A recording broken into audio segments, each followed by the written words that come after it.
Hello, good morning friends. मैं आप लोगों से कुछ शेयर करना चाह रहा था। पिछले साल last year in the month of March I had gone to Ginger hotel, जहाँ पे I was hired to click images. मुझे फ़ोटोग्राफी के लिए हायर किया गया था और वहाँ पे मैं और एक फ़ोटोग्राफ़र से मिला जो वीडियो लेने के लिए हायर किया गया था। और हम लोग दोनों एक दूसरे से मिले और क्या है कि इस काम के दौरान एक दूसरे को जाने और फिर हमने नंबर एक्सचेंज किए। फिर कुछ महीनों तक एक दूसरे से हम लोग कांटेक्ट में रहे, एक दूसरे को और जाने। एक्चुअली हम लोग फ़ोटोग्राफ़र्स अगर कहीं हम लोग जाते हैं फ़ोटोग्राफ़ी करने और दूसरे एंड से भी फ़ोटोग्राफ़र्स रहते हैं तो हम लोग नंबर एक्सचेंज कर लेते हैं, ये सोच के कि हम लोग जो है कल का दिन अगर हम लोग को ज़रूरत पड़े उनका तो हम लोग उनको कांटेक्ट कर सकें। यही सोच के हम लोग नंबर एक्सचेंज कर लेते हैं। तो यही सोच के मैंने उनसे नंबर को लिया कि हो सकता है फ्यूचर में मुझे उसका आवश्यकता पड़े। और फिर एक अब गौर कीजिएगा कि व्हाट्सएप स्टेटस में अब जब भी देखोगे ज़्यादातर लोगों का ना लाइफ में क्या चल रहा है वो पता चल जाता है। जो दुखी रहते हैं वो दुखी टाइप के स्टेटस को डालते हैं व्हाट्सएप में, जो खुश रहते हैं खुशनुमा स्टेटस डालते हैं और इस तरह से।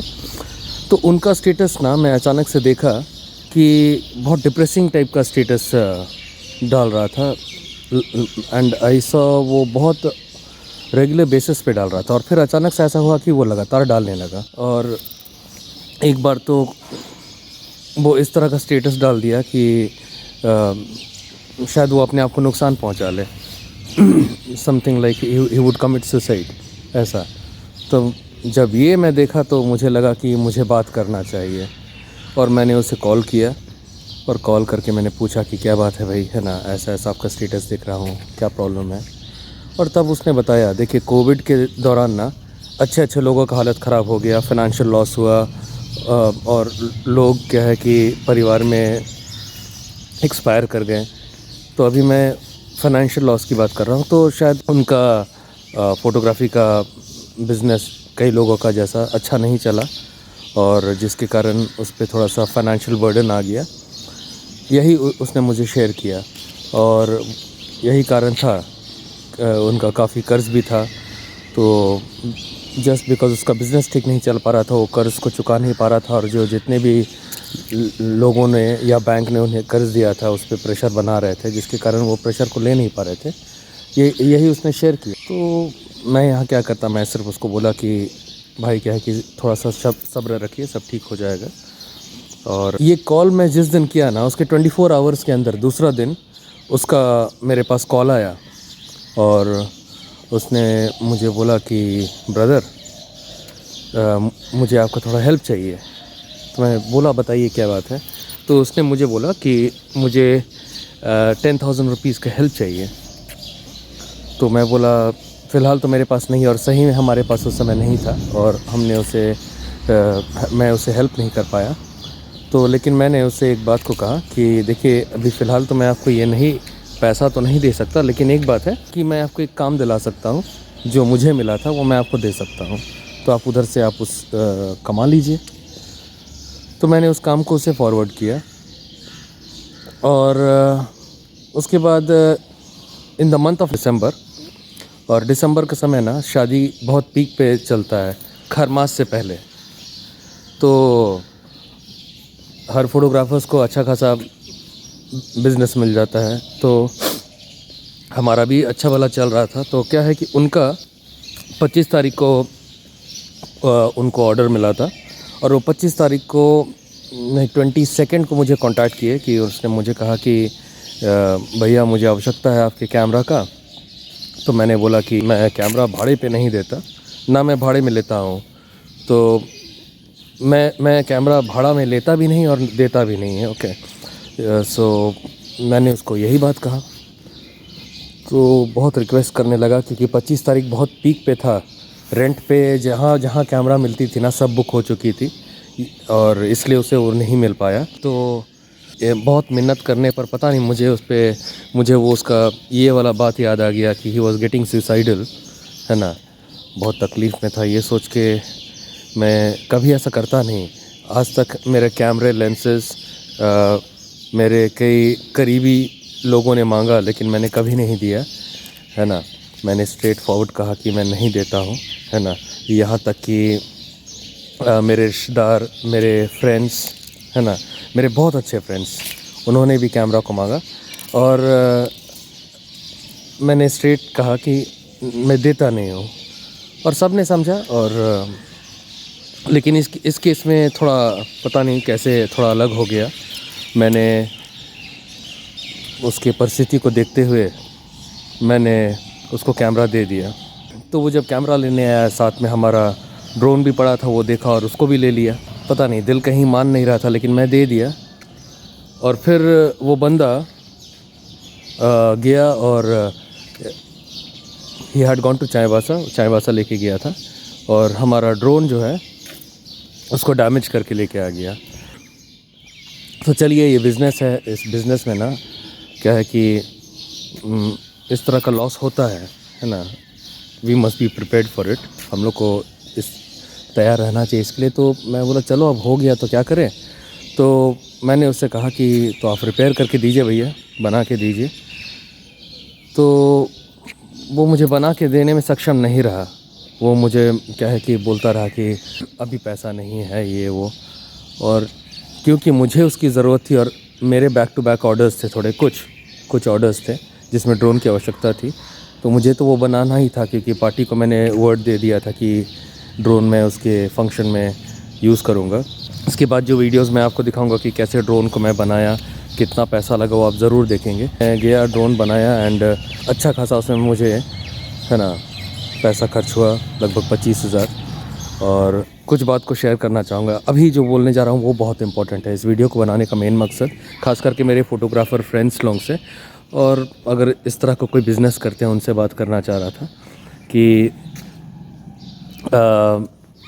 अगर आपके मन में ना कभी डिसीजन आती है, कोई किसी भी चीज़ को लेकर डिसीजन, कन्फ्यूजन वाली जहाँ बात होती है ना, यस बोले कि नो बोले, तो वहाँ पे नो ही बोलना बेटर है। जहाँ पे आप क्लियर रहते हैं कि हाँ देना चाहिए, यस, तो वहाँ पे ठीक है। लेकिन जहाँ भी कन्फ्यूजन माइंड में रहती है ना, तो उसको सीधा ना ही बोल दिया जाए तो बेटर है। Okay, you will never regret. आपको पछतावा कभी नहीं होगी। वही मैं सोचता हूँ। उस समय मैं इसी कश्मकश में था कि दूँ कि नहीं दूँ। इनफैक्ट नहीं देने का ख्याल ज़्यादा था, लेकिन पता नहीं उस दिन क्या हुआ, मैं उसको दे दिया और आज मैं पछता रहा हूँ उस चीज़ को करके। खैर कोई बात नहीं है, everything is a learning part of life. और यकीन मानिए, ये जितना सरलता से मैं वीडियो बना रहा हूँ उतना सरलता से मेरा वक्त नहीं गया। वो 25,000 क्या है कि बहुतों के लिए शायद कुछ भी नहीं हो, कुछ लोगों के लिए बहुत कुछ है। तो मेरे लिए भी वो बहुत बहुत बहुत इम्पोर्टेंट था, है ना। तो एंड ऐसा समय में वो हुआ, दिसंबर के समय, जहाँ मेरा फेस्टिवल है ना, और बहुत सारे एक्स्ट्रा खर्च होते हैं आम खर्च के अलावा, क्योंकि फेस्टिविटी का समय रहता है। मैं थोड़ा सा उदास हुआ, वर्क प्लेस में भी उदासी दिख रही थी, देखिए। And I was bit disturb, थोड़ा सा दुखी था, थोड़ा नहीं काफ़ी। तो वो दिख भी रहा था, मेरे आसपास के लोग शायद ऑब्जर्व भी कर रहे थे, है ना। और क्या है कि मेरे वर्क एरिया में भी दिख रहा था, थोड़ा सा मैं दुखी था। तो उसके बाद क्या ना, ये पहला चीज़ कि अगर आपके मन में कन्फ्यूजन आती है ना किसी डिसीजन को लेने में, यस या नो बोलने में, तो ना ही बोलना बेटर है। और दूसरी बात कि ऐसे ये बंदा ना, इसका डिटेल मैं सोच रहा था बता दूं सब कोई को, है ना, इस बंदे का डिटेल, ताकि ये जो हमारे साथ किया ना किसी और के साथ नहीं करे। बिकॉज़ बड़ी मुश्किल से हम लोग एक इक्विपमेंट ख़रीदते हैं, तो ये ज़रूर भाड़े में या किसी और से लेने का प्रयास फ्यूचर में कभी करें, तो आप लोग सावधान रहिएगा। मैं सिर्फ यही सोच के इस वीडियो को बनाया कि इसका डिटेल्स मैं आप लोगों को दे दूं, है ना। तो इसका डिटेल्स आपको इस वीडियो के बाद मिल जाएगा, सारा डिटेल्स मिल जाएगा, आप देख लीजिएगा। ये बंदा, है ना, बस यही रीज़न था वीडियो बनाने का। दूसरी बात ये है, अगर आप खुद दलदल में है ना, तो आप दूसरों को दलदल से नहीं बचा सकते। ये मेरे गुरु ने मुझे सिखाया था। I had learned it from my Guru. Okay, कि when you yourself is in like problem, जब आप खुद दलदल में हैं तो आप दूसरों को दलदल से नहीं निकाल सकते। अगर कोई दलदल में है और अगर आप उसको बचाना चाहते हैं तो ज़रूरी ये है कि आप पहले एक मज़बूत जगह को पा लीजिए, मज़बूत जगह को खोज के उस पर खड़े हो जाइए। You should have a good foundation, great foundation, okay, जहाँ पे आप खड़ा हो सके, एक अच्छा जगह जहाँ पे आप खड़ा हो सके, तब आप जो दलदल में है उसको बचा सकते हैं। नहीं तो वो तो डूबेगा ही, साथ में आप भी डूबेंगे। तो यहाँ पे एक वही चीज़ है कि मैं खुद क्या है कि बहुत अच्छी स्थिति में तो नहीं था, है ना, लेकिन मैं मदद करने चला गया और उसका खामियाजा मुझे भुगतना पड़ा। ठीक है, तो ये दूसरी बात कि किसी का मदद करने से पहले ध्यान रखिए कि आप उस काबिल है कि उसका मदद कर पा रहे हैं, है ना। अगर आपके पास 2 कपड़ा है तब आप अपना दूसरा कपड़ा एक नंगे को दे सकते हैं, लेकिन जब आप ही के पास खुद पहना हुआ कपड़ा एक ही है तो खुद नंगे होके उसको पहनाने का कोई मतलब नहीं है।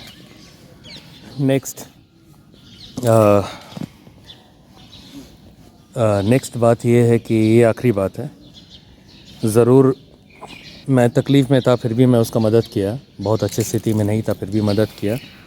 तो ऐसे लोगों के लिए एक बहुत अच्छी बात है। हम लोग सब कभी कभी ऐसा आउट ऑफ इमोशन, हम लोग इंसान हैं, हम लोग भी क्या है ना, जल्लाद नहीं है। तो even love flows inside us, और कभी कभी हम लोग इमोशनल होके या दिल से कभी कभी कुछ बात को सोच लेते हैं तो डिसीजन ले लेते हैं। तो हम इस डिसीजन में भी ना मैंने दिल की बात सुन ली, है ना, मन में थोड़ा भी मन की बात को नहीं सुना।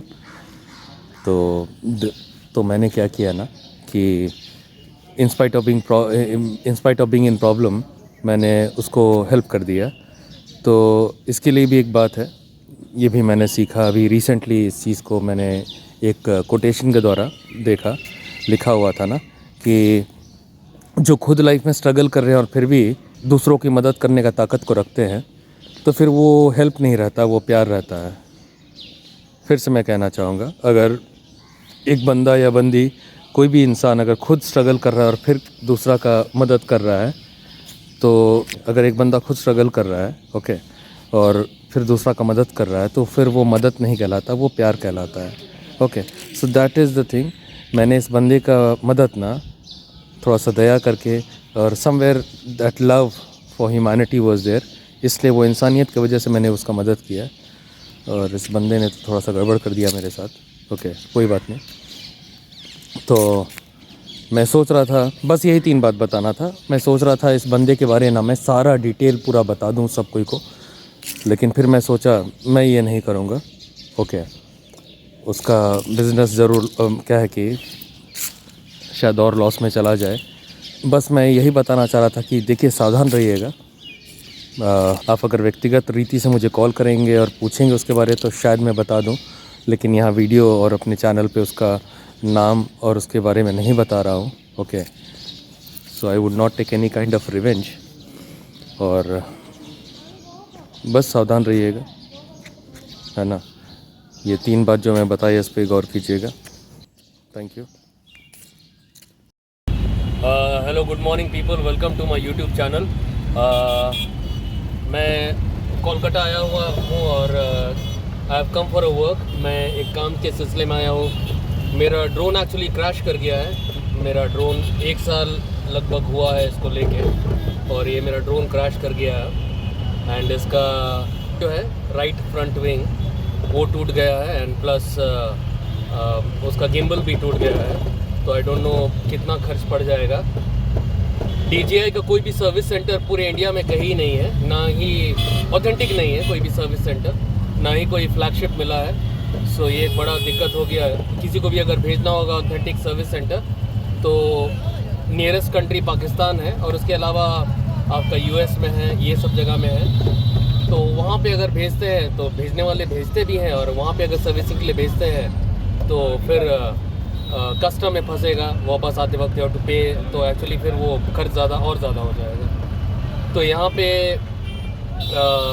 आपका इंडिया में जितना मैं पता किया हूँ, जयपुर एक जगह है जहाँ पे अच्छा रिपेयर होता है, प्लस आपका बेंगलोर में अच्छा रिपेयर होता है, और कलकत्ता में भी रिपेयर होता है, बट जयपुर एंड बेंगलोर लोग ज़्यादा रिकमेंड करते हैं। लेकिन मेरे पास अभी उतना वक्त नहीं है और बजट भी टाइट है कि मैं वहाँ जाऊँ।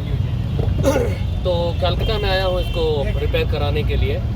तो यहाँ पे अभी 2 जगह मुझे पता चला है, एक आपका मेट्रो गली में रिपेयर होता है, एंड प्लस आपका चौरंगी रोड में JE इलेक्ट्रॉनिक्स है। तो मैं वही JE इलेक्ट्रॉनिक्स जा रहा हूँ और वहाँ जाके देखते हैं कि वो लोग ड्रोन को देख के कितना कॉस्ट बताते हैं और देखते हैं।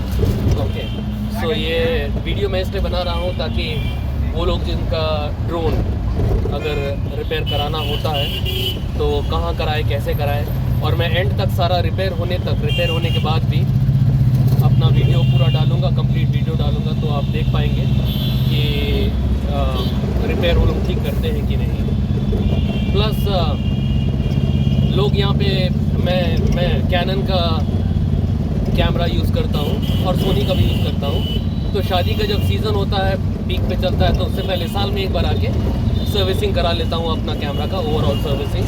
तो सारे फोटोग्राफर्स यहीं आते हैं। जमशेदपुर में भी है, मैं जमशेदपुर से हूँ। जमशेदपुर में भी सर्विस सेंटर है कैनन का, यश कमल बिल्डिंग में है। ओके, आपका बिष्टुपुर में है ना, आपका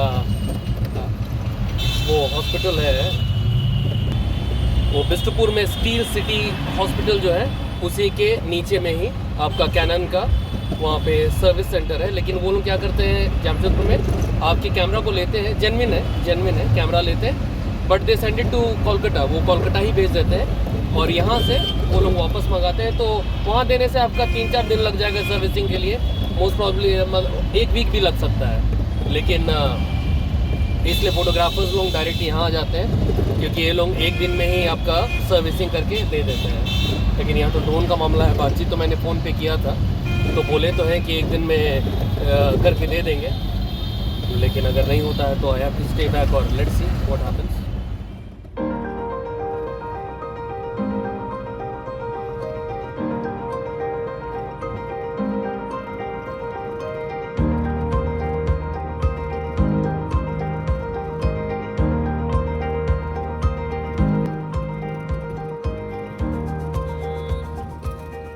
people we are heading towards JE electronics. ये तो FK इलेक्ट्रॉनिक्स है, मैं JE इलेक्ट्रॉनिक्स की तरफ जा रहा हूँ। This is the first time I am coming over here. देख पा रहे हैं JE electronics. Let's see what solution he has got for me. We have reached over here. Friend, behind you can see that person standing over there. He is the person who helped me to make my Mavic DJI Mavic Mini. And these are the parts, I'll show you. These are the parts which were broken. This is the gimbal with the camera, and this is the wing which was broken. They told me that this would cost around 4,500 and this is around 20k. So I spent this much amount over here, and I'm at peace now, though I had spent a lot of money. And this is a genuine place. First time I've come over here. This is JE Electronics. You can see over here. This is the place. This is the first time I've come over here. You all can come over here. And brother, आपका नाम क्या होगा? Javed Ijaz. He is Javed brother, and he actually mend my drone. And students, if you all want to come, you all can come over here. अब अपना मुंह से क्या address बोल दीजिए ना ब्रदर। ये आपका पैराडाइज सिनेमा है। पैराडाइज सिनेमा से थोड़ा आगे आइएगा, वहाँ पे देखिएगा 5 दुकान के बाद एक गली है, तो उसी गली के अंदर 37 है बेंटिंग स्ट्रीट। बिल्डिंग का नाम है आपका बेंटिंग chamber. Thank you so much, brother. Actually, he repairs drone, camera, everything. So you all can come over here. Okay, bye, students. Now this is the cash. It is a hard pain, hard hand cash. I have to pay him, but no problem. I am moving out of here, and I gave him my drone by 12:30, and he took 2 hours of time. I went had my lunch, and by 2:30 he gave drone back to me. And this is exactly the path from where I'm returning home. There are many more service centers over here, but JE Electronics, I guess I must be satisfied with what he did. People, when I reach home, I'll be flying the drone and I'll be giving you all the feedback. How exactly did he mend it? And then maybe y'all can come to this place. This is the Paradise Cinema, and from this Paradise Cinema you need to go towards your right, and from right you need to go maybe 30 to 35 steps ahead.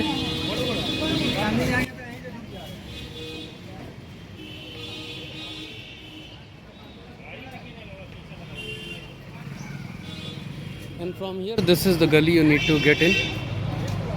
And at the end of this gully, as I already showed you, you'll get that GE Electronics.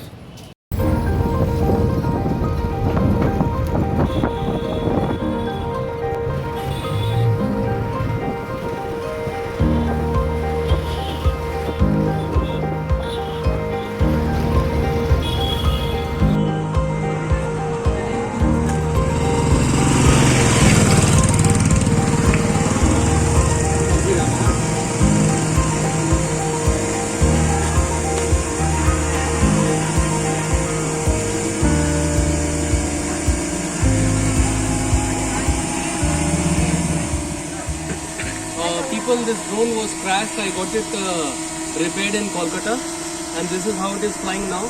Obviously, I'm not getting that kind of flight that I used to get when it was sent by the company. Once it got crashed, I got it ment in Kolkata, and this is how it is. Like, I'm not very much satisfied with its flying performance. It's not so stable. The video is manageable. You're seeing I'm not doing anything. It's moving here and there. So this actually should not happen. So well, fine.